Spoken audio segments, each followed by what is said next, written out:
Bismillahirrahmanirrahim. Assalamualaikum warahmatullahi wabarakatuh.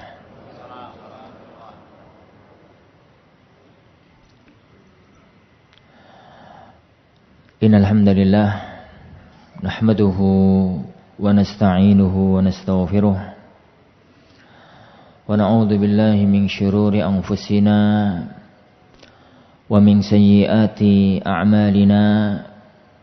من يهده الله فلا مضل له ومن يضلل فلا هادي له أشهد أن لا إله إلا الله وحده لا شريك له وأشهد أن محمدا عبده ورسوله اللهم صل وسلم وبارك على نبينا محمد وعلى آله وأصحابه ومن سار على نهجه إلى يوم الدين أما بعد. Jamaah kaum muslimin, jamaah kaum muslimah, ikhwani wa akhwati fid din, a'azzani Allahu wa iyyakum.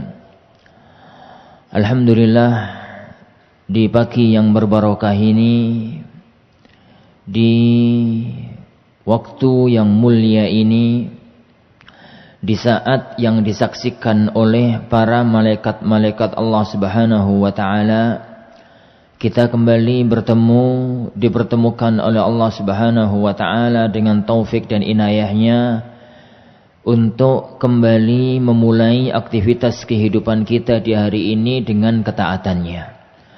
Semoga Allah Subhanahu wa taala sebagaimana mengawali hidup kita pada hari ini dengan ketaatan kepadanya, maka semoga Allah Subhanahu wa taala pun mengakhiri hidup kita di alam dunia ini di atas ketaatan kepada Allah Subhanahu wa taala.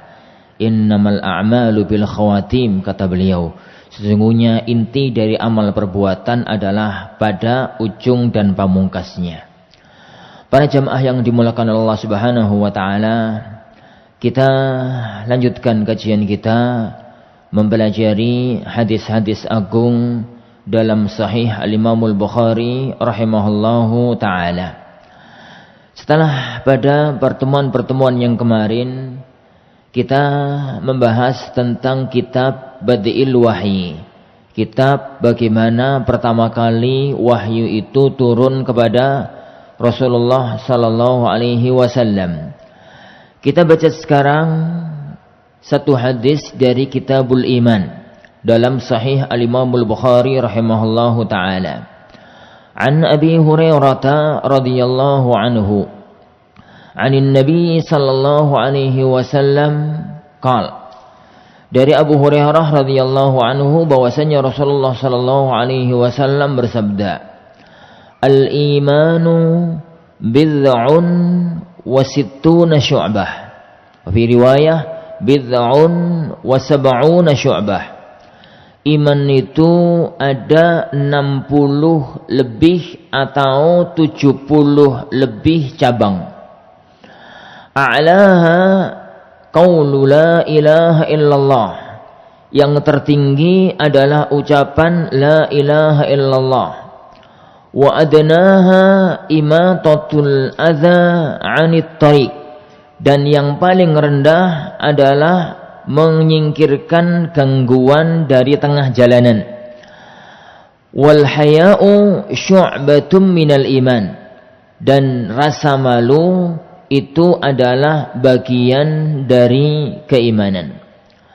Para jamaah yang dimuliakan oleh Allah Subhanahu wa taala, hadis ini diriwayatkan oleh Abu Hurairah, seorang yang sangat perlu untuk kita jadikan acuan di dalam kita hidup di alam dunia ini.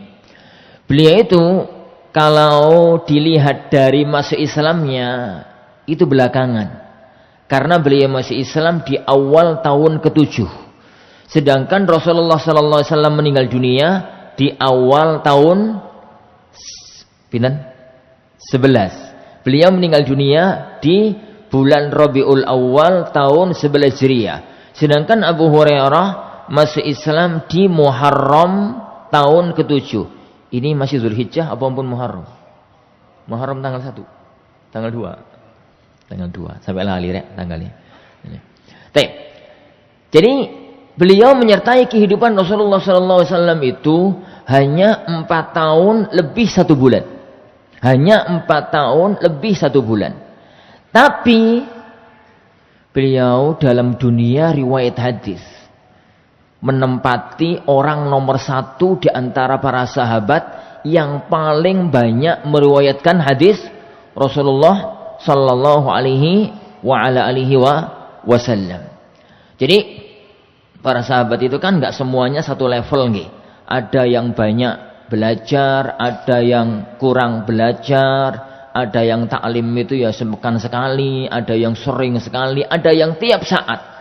Dan di antara mereka yang rajin sekali mempelajari ilmu dari beliau sallallahu alaihi wasallam adalah Abu Hurairah, sehingga beliau menjadi orang yang paling banyak meriwayatkan hadis dari beliau sallallahu alaihi wasallam. Dan itu menjadi satu pelajaran untuk kita agar kita itu memaksimalkan diri di dalam kita itu berjuang, di dalam kita itu beribadah, di dalam kita itu beramal demi kebaikan kita dunia dan akhirat kita. Para sahabat yang riwayatnya banyak itu hanya ada 7.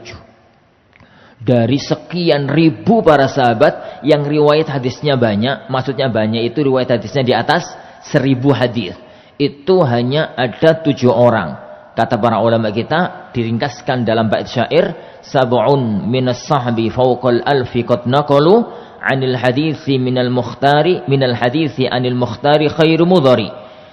Jadi ada 7 sahabat yang mereka meriwayatkan hadis dari Rasulullah SAW itu di atas 1000. 7 orang itu adalah Abu Hurairah, Abu Sa'id Al-Khudri, Jabir ibn Abdullah, Anas ibn Malik, Aisyah binti Abi Bakar, Abdullah ibn Abbas, Abdullah ibn Umar radhiyallahu anhum ajmain. Lah, salah satu di antara hadis yang diriwayatkan oleh Abu Hurairah radhiyallahu an adalah hadis yang ada di hadapan kita yang barusan kita baca. Kata beliau sallallahu alaihi wasallam, al-iman itu bid'un wa sab'una syu'bah. Iman itu ada 70-an cabang. Iman itu ada 70-an cabang. Apa itu iman? Dalam definisi ulama-ulama ahlu sunnah, iman itu adalah iqrarun bil janan. Iman itu kata definisi para ulama 5 nun. Al-imanu khams nunat. Iman itu 5 nun. Yang pertama, yakni al-iqraru bil janan. Itu nun yang pertama. Janan itu kan akhirnya nun toh ya. Yani mengakui dari lubuk hati yang terdalam. Wal qaulu bil lisan. Wal qaulu bil lisan, dan diucapkan dengan lisan. Itu nun yang kedua. Wal amalu bil arkan, lalu dibuktikan dengan amal perbuatan. Itu nun yang ketiga. Yazidu bita'atir rahman, bertambah iman itu kalau digunakan taat kepada Allah yang Maha Rahman. Itu nun yang keempat. Wa yanqusu bita'ati syaitan, dan iman itu akan berkurang kalau orang itu nuruti karepe setan. Dan itu nun yang kelima. Jadi inti dari keimanan itu 5 poin. Yang pertama, yang namanya iman itu harus ada pengakuan yang mendalam dari lubuk hati kita yang paling dalam. Bahwasanya Allah Subhanahu wa taala adalah Tuhan kita. Bahwasanya Allah itu memiliki para malaikatnya. Bahwasanya Allah itu mengutus para nabi dan rasulnya. Bahwasanya Allah Subhanahu wa taala itu mempunyai kitab-kitabnya. Allah Subhanahu wa taala itu menyiapkan hari akhirat untuk orang-orang yang baik dengan kebaikan, yang jelek dengan kejelekan. Dan Allah Subhanahu wa taala itu memiliki qada dan qadar. Itu diakui dari lubuk hati yang paling dalam. Itu prinsip yang pertama. Yang kedua, pengakuan keyakinan itu enggak cukup. Harus diungkapkan dengan lisan. dibuktikan dengan ucapan kalimat syahadat, asyhadu an la ilaha illallah wa asyhadu anna Muhammadan Rasulullah sallallahu alaihi wasallam. Ngakui kalau Allah itu Tuhan, ngakui kalau Allah itu pencipta alam semesta, tapi tidak mengungkapkannya, itu masalah. Ngakui kalau Muhammad sallallahu alaihi wasallam adalah seorang nabi dan rasul, tapi tidak mau mengakui dengan lisannya, itu adalah masalah. Pengakuan dalam hati, mengungkapkan dengan lisan cukup tidak, harus dibuktikan dengan amal perbuatan, dibuktikan dengan amal perbuatan. Lah, amal perbuatan seorang hamba itu berlevel. Semakin banyak beramal, semakin bertingkat, semakin bertambah, semakin meninggi imannya. Semakin dia maksiat, semakin sedikit amal yang dia lakukan, maka semakin berkurang ini imannya.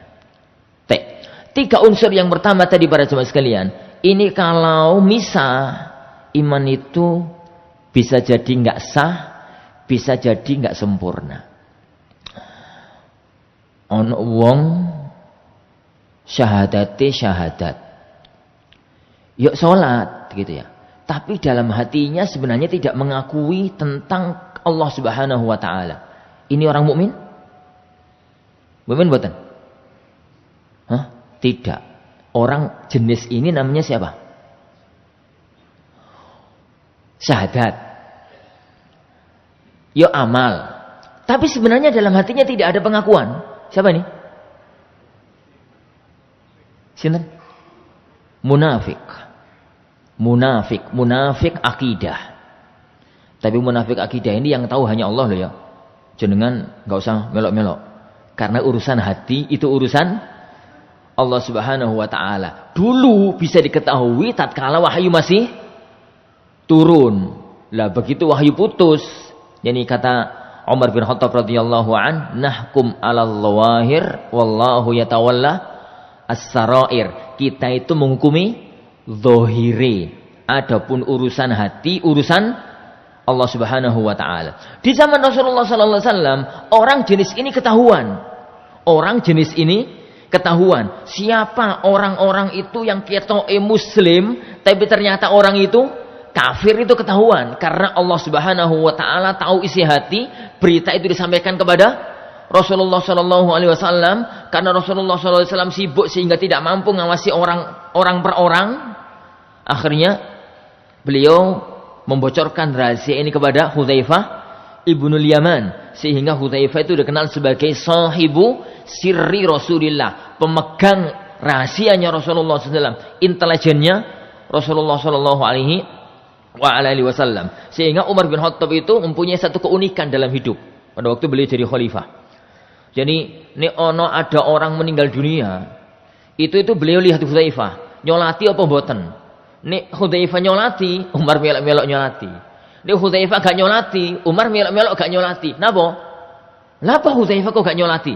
Khawatir dia adalah orang munafik yang kafir tapi menampakkan keislaman. Nah suatu hari beliau itu gerah, hati ini itu gundah. Aku iki munafik apa ora gitu. Maka beliau itu bertanya kepada Hudzaifah bin Yaman. Yani beliau mengatakan, "Anshuduka billah, wahai Hudzaifah, saya mohon atas nama Allah, beritahukanlah kepadaku, apakah Rasulullah menyebut aku termasuk orang-orang munafik?" Ini Umar loh Pak nggih, mboten kita.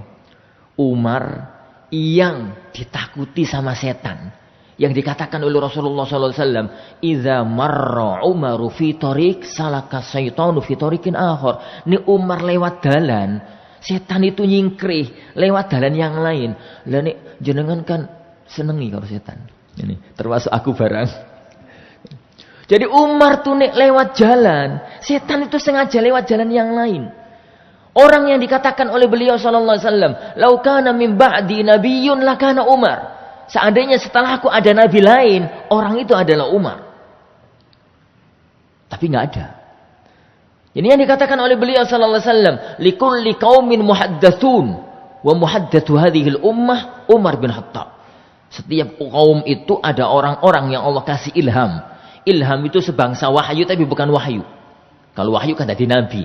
Tapi itu cuma perasaan yang Allah curahkan dalam diri seorang hamba, maka terfikir sesuatu, tapi itu bukan wahyu, ilham. Dan orang itu di kalangan umatku adalah Umar bin Khattab radhiyallahu an. Tapi beliau itu sangat khawatir bahwasanya ada penyakit kemunafikan dalam hatinya. Maka dia tanya kepada Hudzaifah. Wahai Hudzaifah, apakah aku disebut oleh Rasulullah sebagai orang munafik?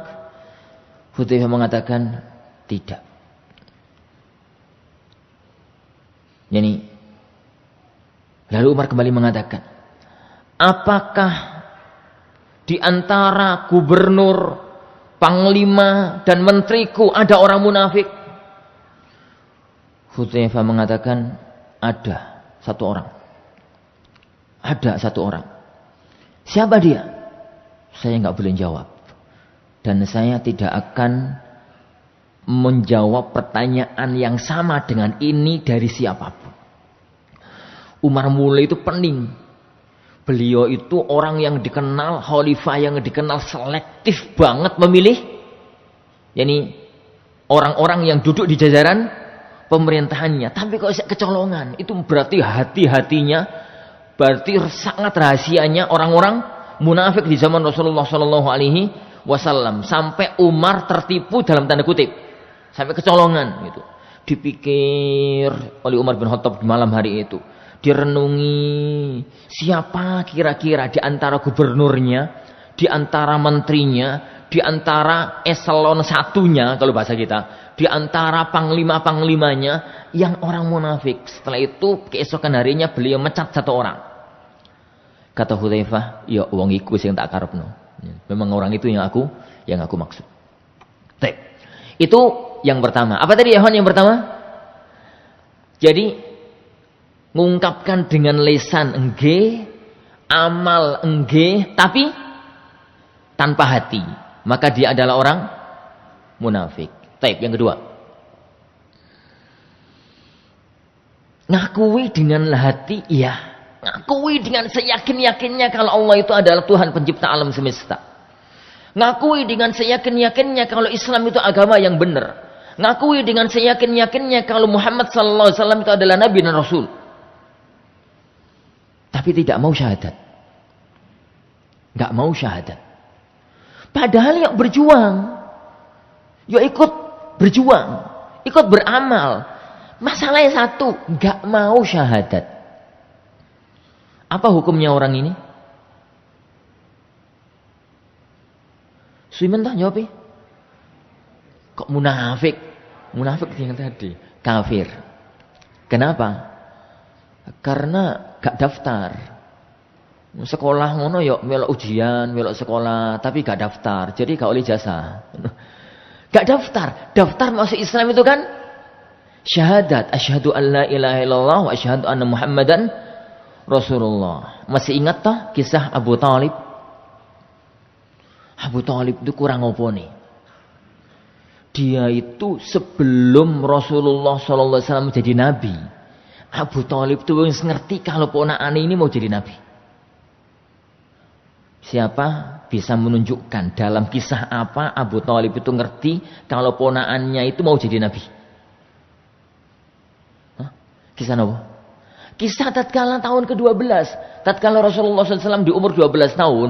Itu sama Abu Talib itu kan dibawa ke berdagang ke Syam. Di tengah perjalanan dicegat sama pendeta Buhaira. Kadang nggak biasanya ada pendeta nyegat rombongan dagang. Zaman itu pendeta si urusannya ibadah. Dicegat dengan mengatakan, apa di antara kalian ada anak yang cirinya gini. Ada. Tanya lagi, siapa keluarganya yang paling dekat? Kulo. Sampean apa nih? Bapak E. Sampean bohong, mustahil. Karena pendeta itu tahu bapaknya sudah wafat. Dalam cerita, dalam kitab Taurat, dalam berita kitab Injil, itu sudah ditegaskan dengan pasti Nabi akhir zaman itu lahir yatim. Bapaknya sudah wafat. Kamu bukan bapaknya nggak ada. Ini, iya, saya pamani. Loh iya, baru bener itu, baru pamani. Jangan teruskan bawa ke Syam. Anak ini bahaya kalau dibawa ke negeri Syam. Syam niku pundi? Hah? Syam itu area Palestina, Yordania, Suria, Lebanon. Itu dulu tempat bercokolnya orang-orang Yahudi. Jangan dibawa ke sana. Anak ini kalau ketahuan orang-orang Yahudi Syam pasti dibunuh. Kenapa? Dia nabi akhir zaman yang diberitakan oleh Musa dan Isa. Bawa pulang. Bawa pulang lagi. Jadi Abu Thalib itu sudah ngerti kalau ponakan ini calon nabi. Tapi gak mau syahadat. Sebabnya apa? Itu ya yang perlu kita jadikan renungan. Abu Thalib gak mau syahadat. Itu aneh bin ajaib. Aneh. Dia gak mau syahadat. Dia itu kan meyakini kalau Nabi Muhammad itu nabi. Dan dia pun ikut sakit, ikut capek. Ya ikut berjuang, ya ikut belo, ya pada waktu diboikot 3 tahun itu ya melok diboikot 3 tahun. Tapi kenapa nggak syahadat? Takut diarani pelin-pelan. Pimpinan gak jelas, wingi tahu saiki tempe. Kemarin nyembah ini sekarang kok ganti Tuhan. Kemarin agamai bapak sekarang ganti agama. Khawatir dikatakan pelin-pelan, nggak mau syahadat sampai meninggal dunia. Maka kalau kemudian kita itu mendapatkan kebenaran, teman-teman sekalian, kemarin salah, ternyata sekarang mengetahui dalilnya, mengetahui kebenaran, ya ikutilah kebenaran. Dikatakan pelin-pelan, pelin-pelan kok. Asalkan pelin-pelan bener. Kemarin misalkan tukang yani apa mabuk, saiki tobat, mosok pelin-pelan, ya mboten. Ya, anggaplah pelin-pelan sing bener. Jangan koyo Abu Thalib gitu ya. Khawatir. Dia itu mengatakan, "Laula madhammatu qaumi laqultu anna dina Muhammadin khairu adyanil bariyati dina." Seandainya bukan karena khawatir dicela oleh kaumku, aku itu loh akan mengatakan agama Muhammad itu agama yang paling bagus. Tapi khawatir dicela, khawatir diseneni, khawatir dikatakan pelin-pelan oleh kaum yang pada waktu itu, karena Abu Thalib tatkala itu adalah tokoh masyarakat Quraisy. Taib, itu yang kedua. Yang ketiga, yakin dalam hati. Yakin dalam hati. Kemudian mengucapkan dengan lisan. Tapi gak gelem amal. Ya ora gelem salat, ya ora gelem poso, ya ora gelem amal soleh, tapi hatinya beriman. Lesannya syahadat. Orang jenis ketiga ini namanya apa, Pak? Fakir, fasik. Orang ketiga ini namanya fasik. Jadi yang pertama munafik, kedua kafir, ketiga fasik. Lah nek wong iman sing bener itu gandengan 3. Hatinya mengakui, lesannya syahadat, terus dibuktikan dengan amal perbuatan. Dibuktikan dengan amal perbuatan. Itu namanya iman. Jadi al-tasdiqu bil janan wal qaulu bil lisan wal amalu bil arkan. Gitu ya. Nah, tapi kan manusia itu nggak sama. Dalam artian nek syahadati mungkin sama. Tapi keyakinan dalam hati itu kan berlevel. Apalagi amal perbuatan orang itu beda-beda. Makanya status iman itu adalah yazidu wa yanqus. Kadang-kadang nambah, kadang-kadang kurang. Nek pas taat gitu ya imannya meningkat, nek pas lemes gitu ya imannya berkurang. Lah, kalau imannya berkurang itu bukan berarti kafir. Ya imannya berkurang gitu aja, tapi bukan kafir. Suatu hari Handolah itu salah satu sahabat, laki-laki loh ya. Handolah itu bukan perempuan. Nama Arab itu ada yang kalau dibawa ke negeri kita itu jadi perempuan padahal orang laki-laki. Maisarah, kenal Maisarah? Sinten? yang membersamai Rasulullah SAW tatkala dagang ke negeri Syam pada waktu beliau membawa dagangannya Khadijah sebelum jadi suaminya Khadijah radhiyallahu anha. Maisarah yang membersamai Rasulullah sallallahu alaihi wasallam untuk membawa perdagangannya Khadijah niku jaler apa perempuan? Iku laki-laki apa perempuan? Laki-laki. Mosok kok Rasulullah karo wong wedok dhewean, bahayalah ngono. Maisarah itu laki-laki. Tapi kalau ada laki-laki di Indonesia dijenengi Maisarah, itu ya lucu. Maisarah itu wedok. Di Indonesia Maisarah itu wedok. Jadi Maisarah itu laki-laki. Harithah itu juga laki-laki. Hanzalah itu laki-laki. Kembali ke cerita Hanzalah. Hanzalah radhiyallahu an. Suatu hari ketemu sama Abu Bakar. Beliau mengatakan, "Ya Abu Bakar, nafaqah Hanzalah." Abu Bakar, aku iki wong munafik. Aku ini wong munafik. Hanzalah telah jadi orang munafik. Abu Bakar heran. Loh mas, napa sampean itu? Sambil tuh ngomong kayak begitu tuh kenapa? Abu Bakar tahu banget Hanzalah itu seorang yang sangat ahli ibadah, seorang mukmin sejati. Tapi kok tiba-tiba ngomong Hanzalah, nafaqah Hanzalah. Hanzalah itu telah jadi orang munafik. Maka Abu Bakar mengatakan, ada apa toh? Sampai kok tiba-tiba ngomong begitu itu ada apa? Lah pripun? Kalau saya itu berada di hadapan Rasulullah sallallahu alaihi wasallam, Rasulullah mengingatkan aku tentang surga, Rasulullah mengingatkan aku tentang neraka. Surga itu seakan-akan ada di hadapanku. Imanku melejit, meninggi karena surga seakan-akan ada di hadapanku. Fa idza ji'na ila ahlina wa qarafna ahlana. Tatkala kita itu pulang, saya itu pulang, ketemu istri, ketemu anak, yo akhirnya yo ribut bergawe, yo ribut nyeni ngudang anake, ngudang putune, ngudang bojone, ngono ya. Ya ribut ngene. Yang ada di hadapan Rasulullah tadi itu entah kemana. Iman yang setinggi di hadapan Rasulullah tadi itu entah kemana lenyape. Nah, itu kan munafik. Itu perasaan nih. Alhamdulillah. Abu Bakar lalu mengatakan, "Loh, podo."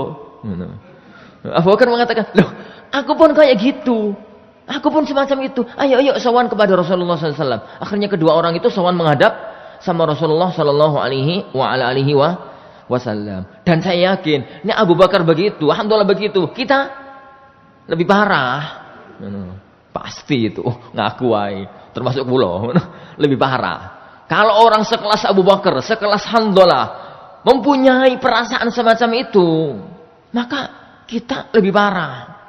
Abu Bakar sama Hanzalah sowan menghadap sama Rasulullah sallallahu alaihi wasallam. Lalu mengatakan, "Ya Rasulullah, nafaqah Hanzalah." Ya Rasulullah, Hanzalah telah jadi orang munafik. Rasulullah mengatakan, "Loh, ada apa nih? Kok tiba-tiba ngomong semacam itu?" Lalu Hanzalah menyampaikan seperti yang disampaikan kepada Abu Bakar. Lalu Rasulullah SAW bersabda, "Lau kana imanuka," seandainya imanmu wahai Hanzalah itu stabil kayak yang ada di hadapanku, la safahatkal malaika. Malaikat itu loh bakal turun nyalami kamu.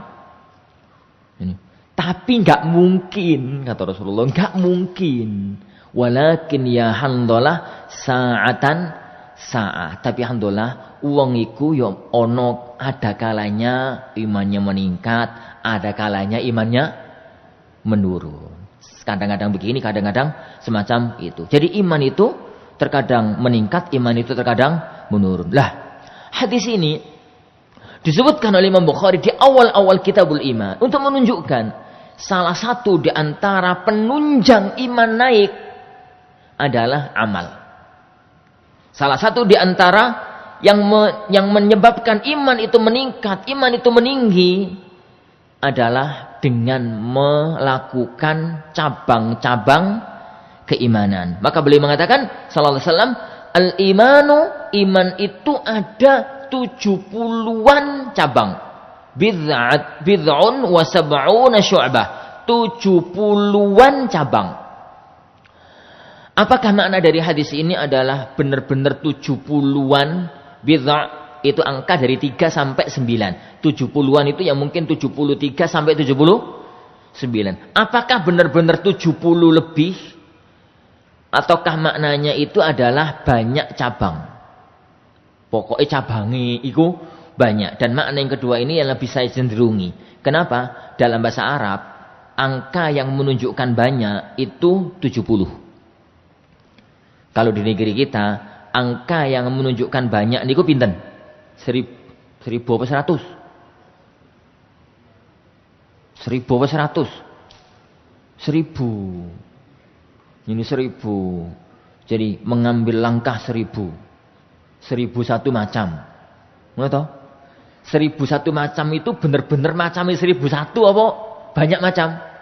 Banyak macam. Jadi mengambil langkah 1000 itu lari gitu ya. 1, 2, 3, 4, 1000 berhenti. Mboten. Ya pokoknya banyak. Jadi lari melangkah yang banyak. Nyuwun sewu barang ngono. Ini nyuwun sewu. Negeri kita angka yang menunjukkan makna banyak itu 1000. Dalam bahasa Arab, angka yang menunjukkan arti banyak itu 70. Angka banyak itu 70. Makanya bahasa-bahasanya Al-Quran, bahasa-bahasanya Rasulullah itu 70. Lau istaghfarta lahum sab'ina marrah falyaghfirallahu lahum. Seandainya kamu memintakan ampun kepada Allah untuk orang munafik 70 kali, Allah enggak akan ngampuni. Apa makna 70 kali ini? Sebanyak apapun kamu minta maaf, Allah enggak akan ngampuni orang-orang munafik. Bukan berarti 70 beneran. Ini bukan berarti 70 beneran. Kembali ke sini. Jadi hadis ini menunjukkan iman itu cabangnya sangat banyak.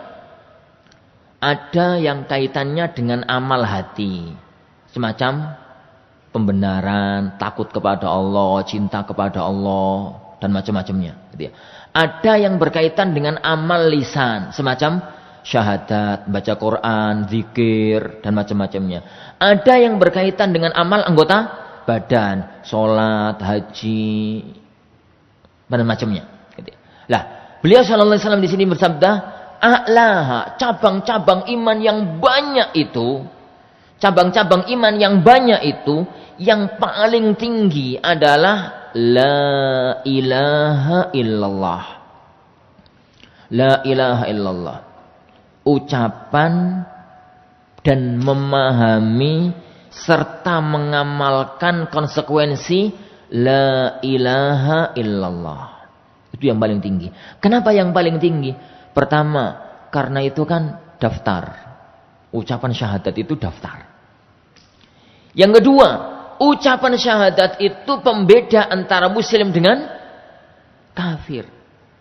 Sampai pun kita nggak tahu isi hatinya. Pokoknya wong itu syahadat dihukumi muslim secara zahir. Urusan hati, urusan dia dengan Allah Subhanahu wa taala. Dalam Sahih Bukhari, suatu hari ada peperangan antara kaum muslimin dengan orang-orang kafir. Perang gitu ya. Usama ibnu Zaid. Usama itu pendekar cilik. Jadi usianya masih muda, tapi jagoan di medan perang. Oleh karena itu, saking jagonya di medan perang, pada waktu beliau masih umur 19 tahun, diangkat oleh Rasulullah jadi panglima perang. Nih, saya dulu umur 19 tahun, koyo isek dulinan layangan. Jadi Usama itu sempat diangkat jadi Rasulullah SAW jadi panglima perang di usia 19 tahun, di akhir hayat beliau. Singkat cerita, dalam suatu peperangan yang masih ada Rasulullah SAW, berarti belum usia 19 tahun tatkala peristiwa yang akan saya ceritakan ini, usianya Usama belum 19 tahun, masih muda, masih ABG. Dalam satu peperangan beliau lawan tanding dengan orang kafir. Orang kafir itu terjatuh, gitu ya, terjatuh. Lah kalau di peperangan terjatuh kan karek nyebet terus mati. Di detik-detik akan dibunuh, orang kafir tadi teriak keras mengatakan asyhadu alla ilaha illallah wa anna muhammadar rasulullah. Dalam bahasa yang lain, di detik-detik mau terbunuh, dia teriak mengatakan la ilaha illallah. Usama bingung, piye wong iki? Ngono. Arepe dibunuh syahadat, tapi syahadatnya kok yani sekarang ketok men kalau syahadat itu takut mati. Antara maju enggak, maju mundur. Akhirnya wallah sampean syahadat gara-gara pengen mati, dibunuh sama Usama. Berbunuh nyesel. Napa tak pateni. Selesai perang, Usama lapor sama Rasulullah SAW. Karena beliau kan ragu-ragu. Beliau itu kan sedih. Ya, takut ya benar ya salah, ya benar ya salah. Lapor sama Rasulullah SAW. Ya Rasulullah, tadi tengah-tengah peperangan ya Rasulullah. Kejadiannya begini. Dia terjatuh, mau tak bunuh, mengucapkan la ilaha illallah. Lah terus, yo tak bunuh ya Rasulullah. Lah wong dia mengucapkan gitu kan paling takut mati. Rasulullah SAW marah sekali. Jadi Rasulullah SAW marah sekali mengatakan, ya Usama, ataqtulu man qala la ilaha illallah. Apakah engkau wahai Usama membunuh orang yang telah mengatakan la ilaha illallah? Famadza taqulu bila ilaha illallah? Apa yang engkau pertanggungjawabkan nanti di hadapan Allah? Kok sampai berani membunuh orang yang sudah mengatakan la ilaha illallah? Usama setengah wedi, setengah opot ngomong, ya Rasulullah, lah kan takut mati ya Rasulullah. Maka Rasulullah mengatakan, hal syaqaqta qalbah? Apakah kamu telah membelah dadanya? Apakah kamu telah membuka isi hatinya sehingga kamu tahu kalau dia mengucapkan itu karena takut mati? Bisa jadi loh dia itu dapat hidayah jelang itu pada waktu semacam itu. Usama itu nyesel gitu ya. Napa ini? Menunjukkan kepada kita, bahwa kita itu jangan korek-korek hati orang. Hati itu urusan Allah Subhanahu wa taala. Kita itu nahkum 'ala dzawahir, menghukumi secara zahir, urusan batin urusan Allah Subhanahu wa taala. Makanya jangan tuh enggak usah ngorek-ngorek hati wong. Wong iku wajib salat, pengen jadi takmir paling kepiye to? Ya ben to wong itu rajin salat. Ben rajin salat, alhamdulillah begitu. Ono wong sedekah banyak kepengin diangkat jadi Pak Lurah. Enggak usah, ben urusan zahir kita, dia itu banyak sedekah, sudah kita terima apa adanya. Urusan batin, urusan dia dengan Allah Subhanahu wa taala. Urusan dia dengan Allah Subhanahu wa taala. Tapi syahadat enggak cuma di lisan. Inti dari syahadat itu malah konsekuensi. Inti dari syahadat itu malah konsekuensi. Makanya wong Arab asli yang mereka itu ngerti bahasa Arab dengan seyakin-yakinnya, dengan yani benar-benarnya, mengucapkan kalimat syahadat itu enggak mau. Mengucapkan kalimat syahadat itu enggak mau. Lihat Abu Thalib. Abu Thalib itu pada waktu sakit keras, itu kan beliau dijenguk oleh ponaane Muhammad sallallahu alaihi wasallam, Rasulullah Muhammad sallallahu alaihi wasallam. Tatkala Rasulullah jenguk, di pinggirnya sudah ada Abu Jahal, yakni sama Abdullah ibnu Umayyah. Abdullah ibnu Umayyah itu kafir loh nggih. Lho kok jenenge Abdullah Ustaz? Lah kan bapaknya Rasulullah nggih jenenge Abdullah. Afan. Yang enggak ngomong bapaknya Rasulullah. Jadi karena orang-orang Arab dulu kan juga mengakui kalau Tuhannya itu Allah, hanya mereka itu nyembah kepada Allah, juga nyembah kepada selain Allah. Gitu toh. Abdullah bin Abi Umayyah itu kafir. Jadi Rasulullah SAW mengatakan, ya am, qul la ilaha illallah kalimatan uhajjulaka biha indallah. Paman tolong jenengan ngomong la ilaha illallah. Nek sampeyan ngomong la ilaha illallah, aku bisa membelamu nanti di hadapan Allah. Kalimatan uhajjulaka biha indallah, aku bisa membelamu nanti di hadapan Allah. Maksudnya ini sampean gak ngomong iki aku ra iso mbela man. Ngono. Mergi sampean gak masuk daftar ini anggotaku. Ini, aku gak bisa mbela. Katakan ini, aku akan bisa membelamu nanti di hadapan Allah Subhanahu wa taala. Akhirnya sampai akhir hayatnya beliau tidak mampu mengucapkan la ilaha illallah. Sampai adik Abu Thalib itu nelongso. Sinten adik Abu Thalib? Abbas. Abbas itu kan masuk Islam nggih. Paman dari Rasulullah yang masuk Islam. Kadang-kadang eling-eling kakake. Ingat perjuangannya. Sejak kecil ngeramut Rasulullah SAW. Mulai umur pinten? Nyai Rasulullah diramut Abu Thalib itu mulai umur pinten? Umur 8. Setelah tinggal wafat oleh kakeknya Abdul Muttalib. Diramut nyai oleh pamandanya Abu Thalib. Padahal Abu Thalib itu orang miskin. Tokoh Quraisy, tokoh jadi pimpinan Quraisy tapi miskin, ekonominya miskin. Anaknya katanya banyak, tapi sebenarnya nggak banyak sih, 5. Kalah ke orang anakku. Anakku 10. Nah, miskin gitu ya. Ngeramut ponakane sinten? Ngeramut ponakannya Abu Thalib. Muhammad sallallahu alaihi wa dari kecil gitu diramut. Pada waktu beliau jadi nabi, itu yang membela juga Abu Thalib. Pada waktu diboikot sama orang-orang Quraisy, ikut-ikutan diboikot. Tapi ternyata sampai akhir hayat nggak sempat mengatakan la ilaha illallah. Abbas itu nelongso bahasa Indonesia apa tayo? Nelongso bahasa Indonesia apa? Nelangsa. Nelongso wis. Apa itu Abbas itu nelongso ngomong sama ponakane, "Ya Rasulullah." Jadi ayanfa, apa itu bacanya beliau itu? "Ya Rasulullah, apakah yang diperjuangkan, yang diamalkan oleh Abu Thalib kepada dirimu ya Rasulullah ada manfaatnya di akhirat nanti?" Ada manfaatnya di akhirat nanti. Apa kono manfaati?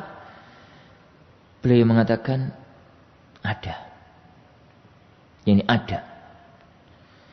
Kana fi dhahlahin finnar. Laula ana lakana fi darkil asfali minan nar. Ada manfaatnya. Dia diemperanin rokok.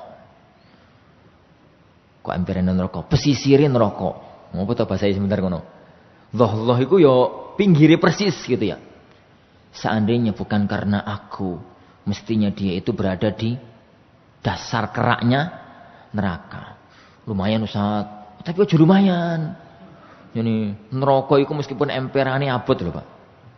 Kata Rasulullah sallallahu alaihi wasallam, "Ahwanu ahli nari azaban yaumal qiyamah."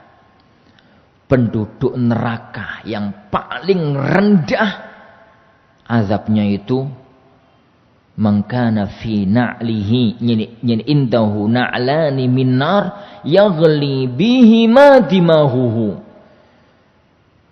Dia itu memakai sandal dari api neraka dan otaknya itu mendidih. Jadi enggak dibakar dengan neraka, enggak disiksa, tapi cuma disuruh pakai sandal dari api neraka, otaknya mendidih. Ndak wetengi.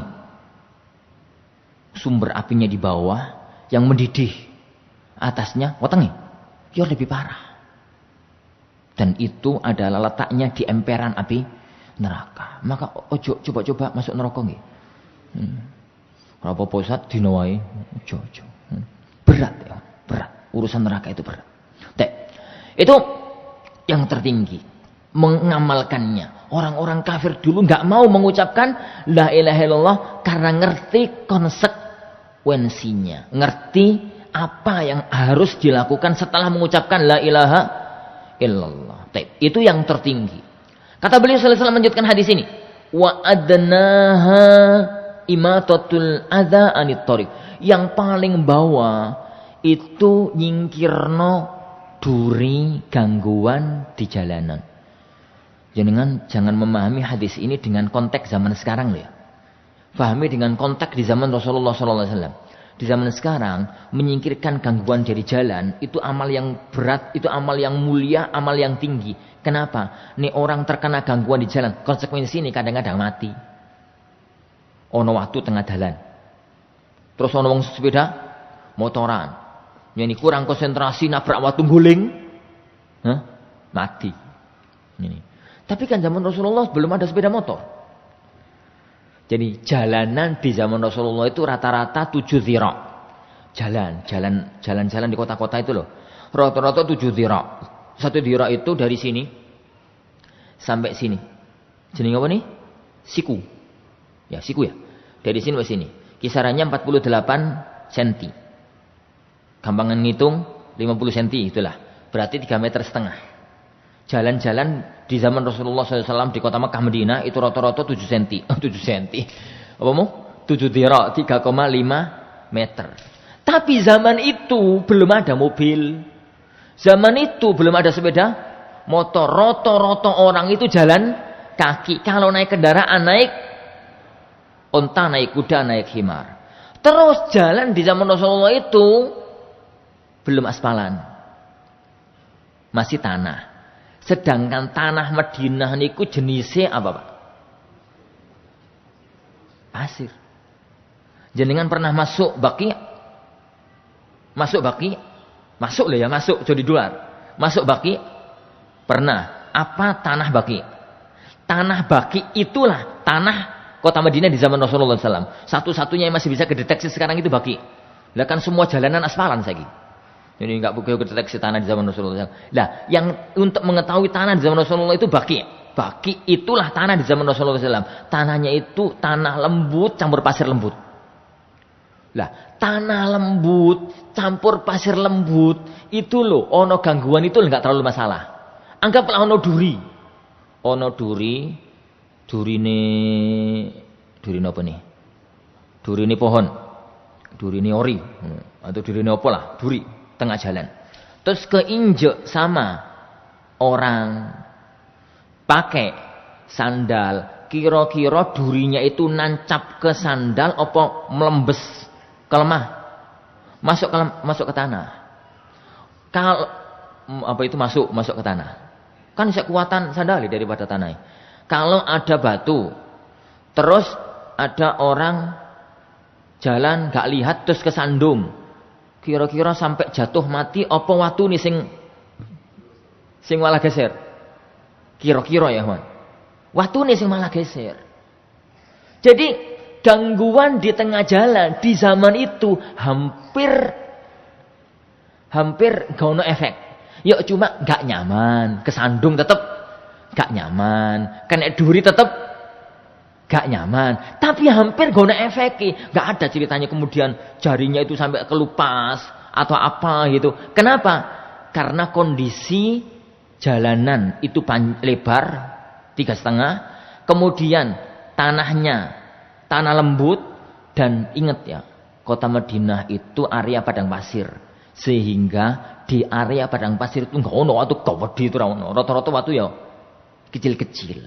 Lah makanya Rasulullah mengatakan meskipun hanya nyingkirkan gangguan di pinggir jalan, di tengah jalan itu loh masuk bagian cabang keimanan, imatatul adza anit thoriq. Lah kalau sekarang imatatul adza anit thoriq itu gede, masalah besar. Paku di tengah jalan. Ini kena orang ya tetanus saruhane masuk rumah sakit. Kena sepeda motor, guling, ngono ya. Kena mobil. Ini kempes, mobil kempes dan macam-macamnya. Imatatul adza anit thoriq. Kemudian beliau sallallahu alaihi wasallam mengatakan wal haya'u syu'batun minal iman. Rasa malu itu bagian dari keimanan.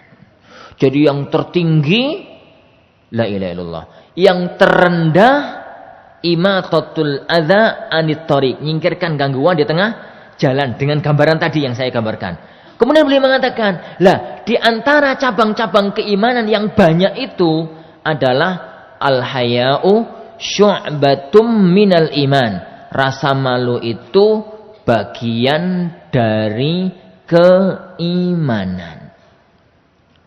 Malu apa ini, Ustaz? Malu apa ini? Malu itu macam-macam nggih. Ada yang tercela, ada yang terpuji. Malu yang ada dalam hadis ini adalah al-haya'u minallah. Malu kepada Allah. Malu kepada Allah. Malu kepada Allah itu gambarannya pripun? Malu dikai rezeki kok gak gelem syukur.